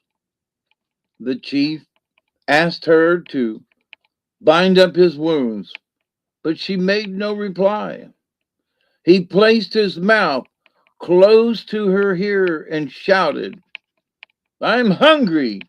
Give me some food." The wife thought she heard a buzzing in her ear and remarked it to one who sat by. The enraged husband, now summoning all his strength, struck her on the forehead. His wife raised her hand to her head and said to her friend, I feel a slight shooting pain in my head." Foiled thus in every attempt to make himself known, the warrior chief began to reflect upon what he had heard in his youth, to the effect that the spirit was sometimes permitted to leave the body and wander about. He concluded that possibly his body might have remained upon the field of battle, while his spirit only accompanied his returning friends. He determined to return to the field, although it was 4 days' journey away. Accordingly, he set out upon his way. For 3 days, he pursued his way without meeting anything uncommon. But on the 4th day, towards evening, as he came to the skirts of the battlefield, he saw a fire in the path before him. He walked to one side to avoid stepping into it, but the fire also changed its position and was still before him. He then went in another direction, but the mysterious fire still crossed his path and seemed to bar his entrance to the scene of the conflict. In short, whichever way he took, the fire was still before him. No expedient seemed to avail him. "Thou demon!" he exclaimed at length, "why dost thou bar my approach to the field of battle? Knowest thou not that I am a spirit also, and that I seek again to enter my body? Dost thou presume that I shall return without effecting my object? Know that I have never been defeated by the enemies of my nation, and I will not be defeated by thee." So saying, he made a sudden effort and jumped through the flame. No sooner had he done so than he found himself sitting on the ground with his back supported by a tree, his bow leaning against his shoulder, all his warlike dress and arms upon his body, just as they had been left by his friends on the day of battle. Looking up, he beheld a large canaille, or a war eagle, sitting in the tree above his head. He immediately recognized this bird to be the same as he had once dreamt of in his youth, the one he had chosen as his guardian spirit, or personal manito. This eagle had carefully watched his body and prevented other ravenous birds from touching it. The chief got up and stood upon his feet, but he felt himself weak and much exhausted. The blood upon his wound had staunched itself, and he now bound it up. He possessed a knowledge of such roots as having healing properties, and these he carefully sought in the woods. Having found some, he pounded some of them between two stones and applied them externally. Others he chewed and swallowed. In a short time, he found himself so much recovered as to be able to commence his journey. But he suffered greatly from hunger, not seeing any large animals that he might kill. However, he succeeded in killing some small birds with his bow and arrow, and these he roasted before a fire at night. In this way he sustained himself until he came to a river that separated his wife and friends from him. He stood upon the bank and gave that particular whoop, which is a signal of the return of a friend.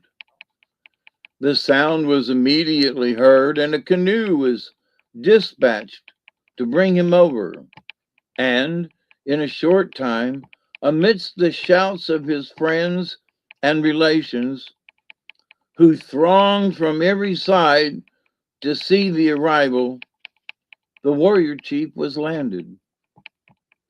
When the first wild burst of wonder and joy had subsided, and some degree of quiet had been restored to the village, he related to his people the account of his adventures.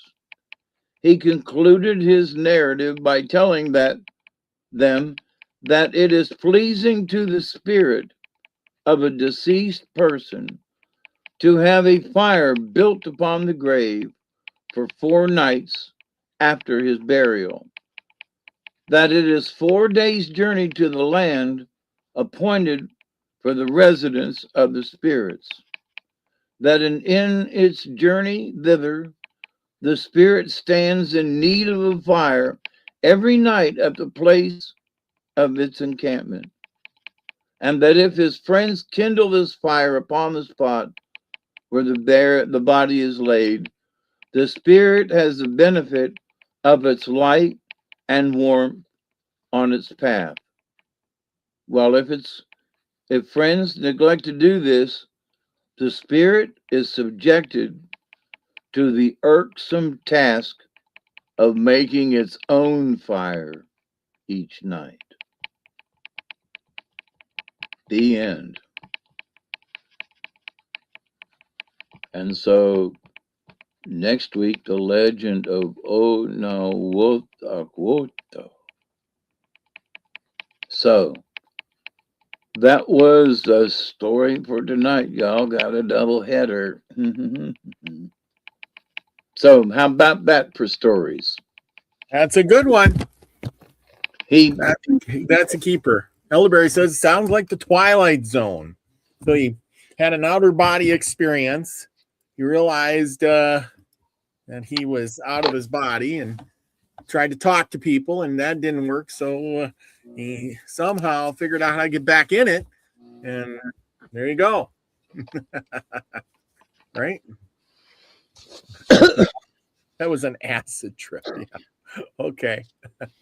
But the idea, though, that, there are several cultures that, they watch over the body for so many days, Yeah. and keep a candle lit, Mm-hmm. And so, but the idea that, and it's kind of nice, you keep a small candle or a fire going, not a big one, just a small one that gives out some light, which if they had candles, they probably would have said that, you know what I mean? But Yeah. but a small fire burning to help the spirit along its path. That's just cool, Mm-hmm. I like that. I really like that story. So thank you all for listening. I hope you enjoyed it. And we'll be back next week with another one. Just as good, if not better. All right. Let's see. I'm getting ready for the cards. Yep. Let me find the book. Give me a 30-second break here. Where's the book at? It's down yonder somewhere. I had to rearrange my living room today a bunch, and it was difficult. But a friend came by and helped me get rid of that big red chair that I found was infected with bed bugs. And they were crawling all over me, and I went, oh no. So it's out in the yard to be burned. So there is no survival for the chair. So I'm sitting in a camp chair tonight. But anyway, so all right. So here are the cards for tonight. Okie doke. Okay. So this is an interesting beginning, I gotta say. Okay. Grouse. Which is the whirling dervish kind of thing, the spinning. The next one up, right side up, is hummingbird. Okie doke. The next one, not up, but is wolf, but it's down. The next one is mouse, upside down. Let's see, the fifth card is otter, right side up, which is playfulness. And mouse is all about being, close in on things. And upside down probably means that, you're you're being you're you're nitpicking too much. But the next after otter is butterfly, upside down. And the last card is crow, upside down. Crow's the keeper of law.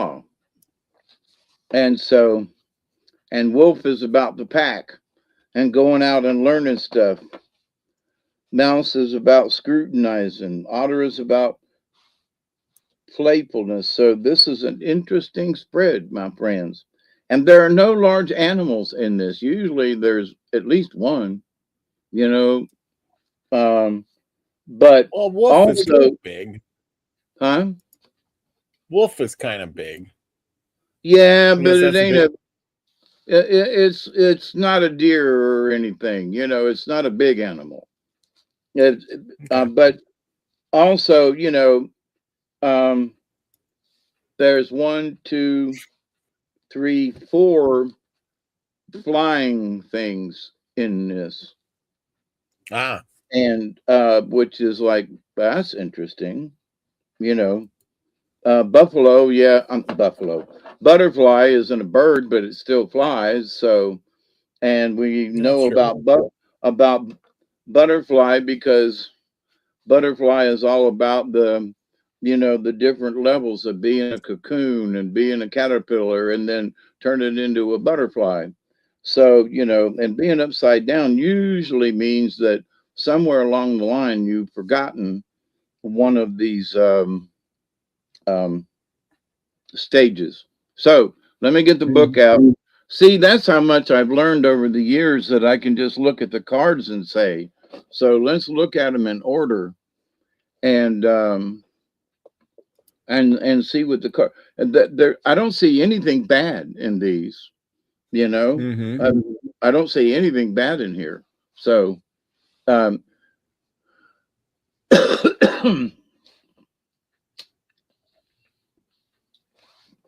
Hmm.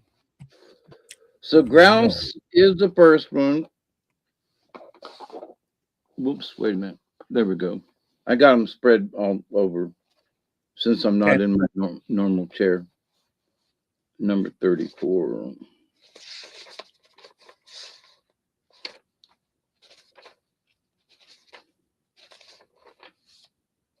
Yeah, grouse is the sacred spiral. Yeah, so I got that print is too small.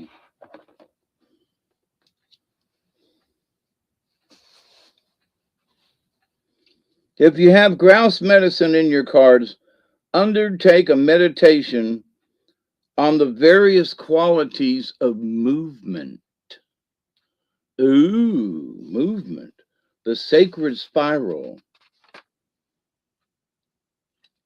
So many spiritual disciplines ask that you cease all external movement in order to recognize the inner life. Grouse medicine, however, is an invitation to the dance.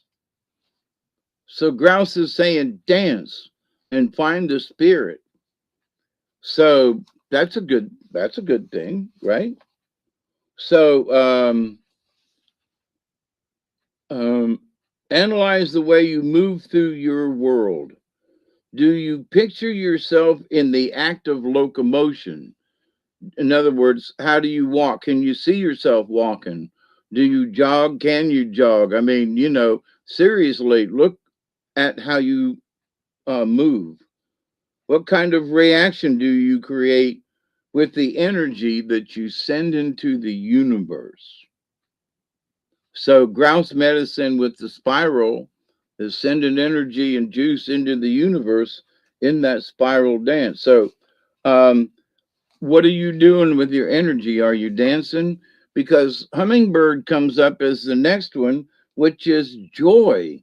So now you've got grouse saying, go ahead, buddy, dance. And hummingbird's coming in next with joy. How about that one, friends? Hummingbird can fly in any direction. Because of their magical qualities, hummingbird feathers have been used for millennia in making love charms. If hummingbird is your personal energy medicine, you love life and its joy. Your presence brings joy to others. You join people together in relationships, which brings out the best in them. So go dance and be joyful and help bring out the best in others. Never be coarse in front of a hummingbird, for this is fragile medicine. Follow Sister Hummingbird, and you will soon be filled with the paroxysms of joy and experience a renewal of the magic of living. So, grouse, let's go dance. Hummingbird, be joyful and see the joys of living. Now, wolf, number 15.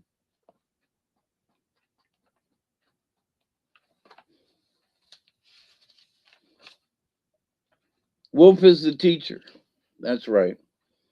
Who goes out and finds things and brings them back to the pack. But this is an upside down. So if wolf is reversed, you're being asked to expand your limited view of your present situation. So you're dancing with the grouse and you're being joyful with the hummingbird, but then wolf is saying, expand your limited view. So maybe you got tunnel vision. Doing this may entail a great deal of courage and a willingness to look at new ideas. So grouse is already saying dance for the spirit. Hummingbirds like bring in the joy. And so here's upside down wolf saying, you have a willingness to look at new ideas. Contrary wolf may also be telling you that stagnation. Whoops.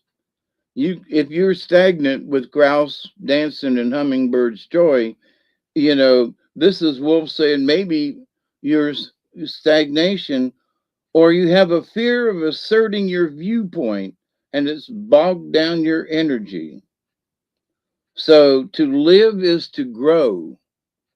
And hummingbirds like, we got to have joy in it. So wolf is saying, open up your eyes some more. Don't be so narrow-minded.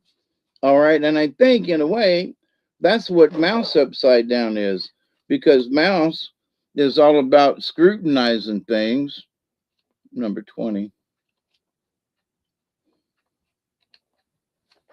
Yep, scrutiny. So, little mouse is scrutinizing everything. And so, the chief would tell the mouse, the chief tells us that mouse um, was important because of the systemization that mouse brings. But mouse in the contrary position may be telling you that you are spending too much time with matters of great consequence when you should be paying a traffic ticket or sweeping the cabin. In other words, you're too worried about big stuff. Like there's a bunch of big stuff going on, and a bunch of people are worried about the big stuff when they need to sweep the house. So you may be procrastinating about something that needs immediate attention. Another message of mouse reversed may be that you are pipe dreaming about your own importance in life.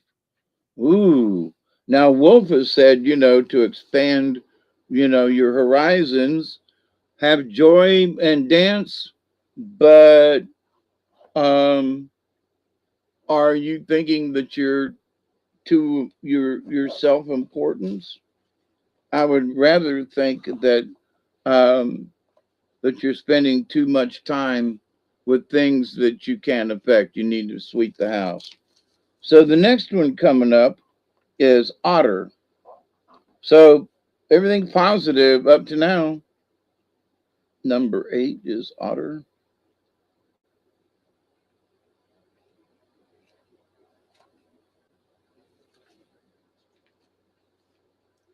Otter is woman medicine. So it's about female energy, but both in men and women. Otter is always on the move and is always curious. Unlike other animals, otter will not start a fight unless it's coerced into doing so. The character traits of otter are the beauty of a balanced female side, the side of ourselves that creates a space for others to enter. Long ago, let's see, if you've drawn the symbol, otter may be telling you to become the playful child and just simply allow things to unfold in your life. So the card before it said that you're paying too much attention to big stuff when you ought to be doing little stuff. And Otter's coming right back around saying maybe you need to be more playful, which is akin to the grouse, let's dance, hummingbird, when it's do it with joy, you know. And and here's Otter saying, yeah, you know, Wolf says expand your horizons. Mouses don't over scrutinize, and Otter saying have some fun while you're doing it. Butterflies, number 9, which is transformation. The power that butterfly brings us is akin to the air. So all these flying critters in this, it is the mind and the ability to know the mind or to change it. It is the art of transformation. So there are 4 stages of butterfly. The egg stage, which is a thought. The larva stage, which is the decision uh, stage. The cocoon stage, are you developing the idea to bring it into reality? And the 4th stage is the birth stage. And that is coming out of the cocoon and being a butterfly. So by asking yourself these questions, you will discover how butterfly is relating to you at the moment. Well, it's upside down. If you've drawn butterfly reversed, your lesson is a simple one. Ooh, so there's a lesson in this. There is a need for change in your life. Well, all these other cards are kind of pointing that way, right? You need a change in your life that you are not recognizing. So, what did Wolf say? Broaden your horizons, you're too narrow. Mouse is the same thing, and Otter's like, come on, let's play. And so, Butterfly's like, there may be a need for a change in your life that you're not recognizing. So, this could be a possible need for freedom, for a vacation or a new job, or it could mean just going to the park and walking around, So, you are saying that the courage of butterfly has been lost if you don't do something. Why does butterfly represent courage? Because each stage of the butterfly, you start out as an egg and then it starts at a egg. And it takes courage for the butterfly to open itself up and get out of that cocoon and unfurl its wings. And because there is a totally different world outside the cocoon. And so, butterfly. You may believe that change is too difficult, and you may rule it out to preserve the comforts of your old habits. Stop it. And the next one up, number 24, which is crow. I think butterfly is sort of a warning in that, don't get clogged up here. But otter's like, be joyful. Let's dance. Open your eyes. I don't see anything wrong with any of that. 24 is crow, and crow is the law. But this is upside down. All sacred texts are under the protection of crow. Creator's book of laws or the book of seals is bound in crow feathers. Crow feathers tell of spirit made flesh. Crow is also the protector of the Ogala, or the ancient records.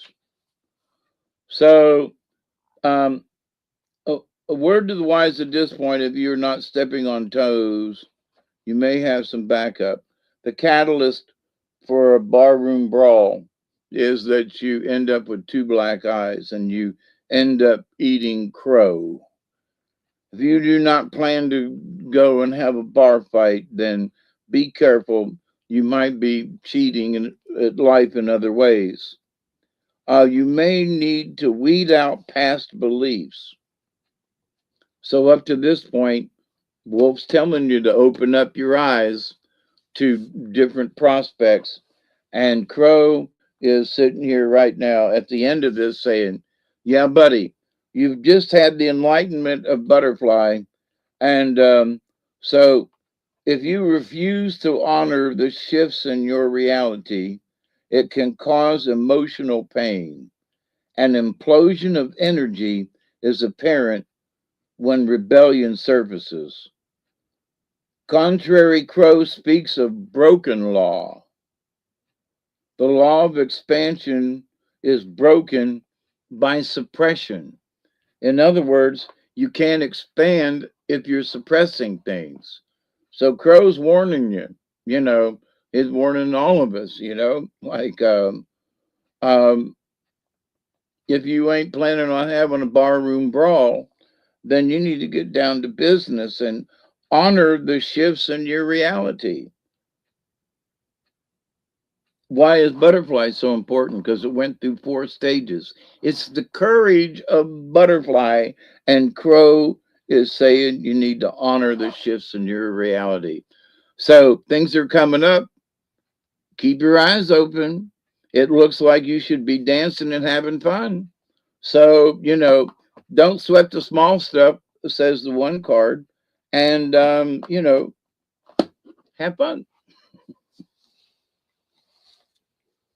I don't see anything wrong in these cards.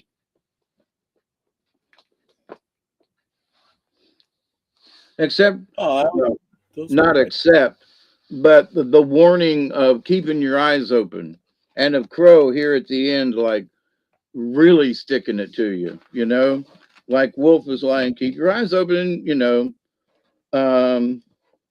even Mouse too, but at the end of the cards with Wolf, with Crow upside down. Mm-hmm. So let's have fun. Let's keep the dance. Because the first card out was the dance, I think these are good cards. I hope y'all like those cards. I picked them just for you. So, as I always do. Good deal. No, I think they were good.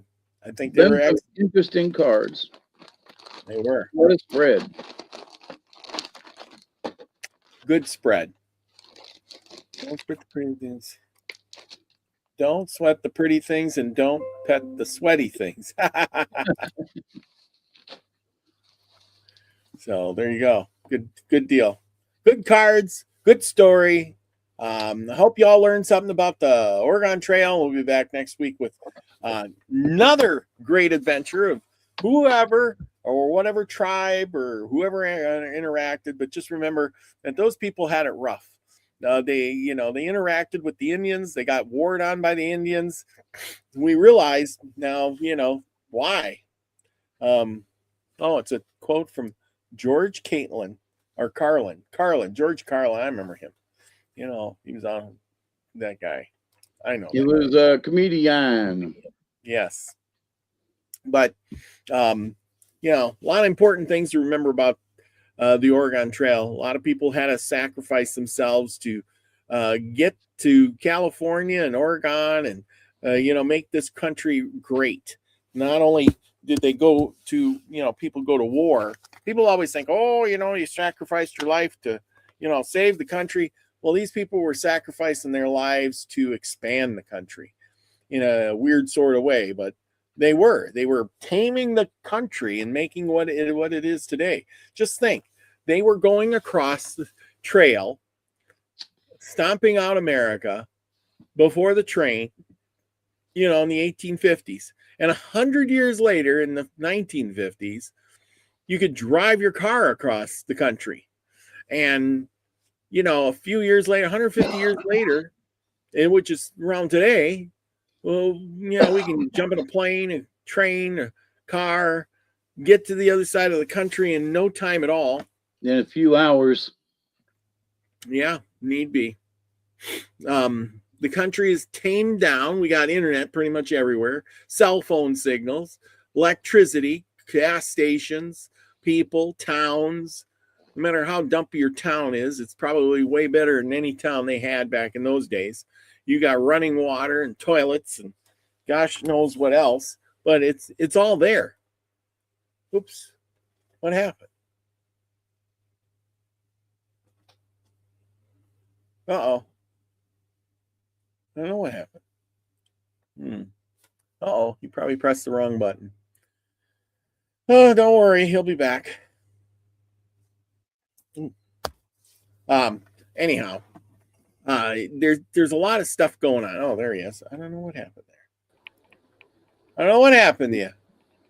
It just rebooted itself. Just said adios and quit. Huh. That's weird. That is weird. But anyway, nonetheless, I just think how good we all have it today. We don't have to sacrifice our lives to make a trip. We don't have to, load up the covered wagon and spend days traveling 30, 40, 50 miles. I go to California and risk my life and limb. It's going to take 6 months to get there. Nope. Today, 2 hours, 3 at the most. And it might get scalped along the way. You don't have to worry about, well, some people do in the big cities. They still have to worry about, people wanting to attack them. But you don't have to worry about, arrows coming at you from, well, that, in the middle of the that night. and the fact that you don't have to worry about drinking water either. Oh, I'm going to get dysentery and cholera by, drinking out of a stream. You get to drink out of a tap water. There's a store on every corner with fresh bottled water anytime you want. You know what I'm saying? Yeah. We got it really good. We don't have to endure the pains and the suffering and all of that. For as hard as they worked and all that they did, they got better lives and stuff, but they lost a lot along the trail. So, yeah. It's just think how good we really have it here. And no matter how hard you think you got it, these people had it worse on their good day. Right now, I've got a dry well, and it's going on 3 months now with no running water. So it has been a real treat dealing with that. Now most folks know I got 2 1,000-gallon tanks in my backyard, so I have water, but I have to tote every dadgum bit of it. So and with a bad back and an old person, it don't take but a couple of tricks and I'm wore out. So but it makes me realize, I got water. That's a plus. I'm out of water in the ground and I can't take a shower, but I still have water. and that's because I thought ahead, right? So I figured at some point in the future there was going to be a drought, and I was going to need water in large containers. So that's why I have these large containers. But if I hadn't thought ahead about it, I'd be out of water, period. And I'd have to truck water in, which in the old days I have done. So, but for these guys to be going across the prairie and their barrel of water is running dry, Yep. I can't even imagine, because they don't even know when the next bad source of water is going to come. So, but anyway, you know, I'm so grateful for the water that I have, but you know, I can't wait to have running water again. That's true. Yeah. So yeah, exactly. But you know, you don't have to make a wagon train. You don't have to worry about getting it out of the thing and getting dysentery either. You know, that's the deal. And if you do, there's a doctor somewhere that you can go see. Whereas those people, they drank the bad water, and it's like, I drank bad water. I'm gonna die. You know, I've got dysentery. I got cholera, and then tomorrow I could be dead. Yep. And there's nothing they can do about it. You know, nowadays, here, take some Pepto-Bismol. You're fine. Yep. So let's salute our ancestor pioneers for the good job that they did, and for the strong will of those people, because they wanted to make a change in their own lives. They wanted to do better. They wanted to go west to see what it was like, and to strike, you know, to not necessarily strike it rich, but to have a good life. You know, farmers, they want to be able to plant and get and so that they're fertile and have what they need, and they've got a cow and they got milk and they got that, so they've got all the things that they need. And back in those days, that was the blessing. Was, yeah. Yeah, yep. So a lot to think about there. With that, everybody, remember, you know, you got a show tonight? I know they're going to ask. Maybe. Yeah, I know. Maybe. Anyway, okay. With that, everyone, remember, go out and do something nice for somebody. Hey, make a difference. You know, be that pioneer.